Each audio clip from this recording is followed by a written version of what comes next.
আজ নতুন এক অভিজ্ঞতার অপেক্ষায় হামজা দেওয়ান চৌধুরী। দুপুর ১:৩০ থেকে ২টার মধ্যে মিরপুরের শেরেবাংলা জাতীয় ক্রিকেট স্টেডিয়ামে জাতীয় ক্রিকেট দলের সঙ্গে দেখা করতে যাচ্ছেন তিনি। এর আগে একাধিকবার বাংলাদেশে এলেও এই স্টেডিয়ামে আসা হয়নি তার। তবে ক্রিকেটের প্রতি নিজের ভালোবাসার কথা আগেই জানিয়েছেন দেশের ফুটবলের এই পোস্টার বয়। আজ তাই ফুটবল থেকে একটু সময় নিয়ে ক্রিকেটের সঙ্গেই কাটাবেন হামজা।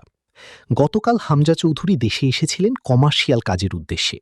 তবে বাফুফে কর্তাদের সাথে কোচ নিয়ে আলাপ আলোচনার টেবিলেও বসার কথা রয়েছে হামজার। তাই বলা চলে বেশ কিছু কাজের ব্যস্ত সময় নিয়েই দেশে পা রেখেছিলেন হামজা।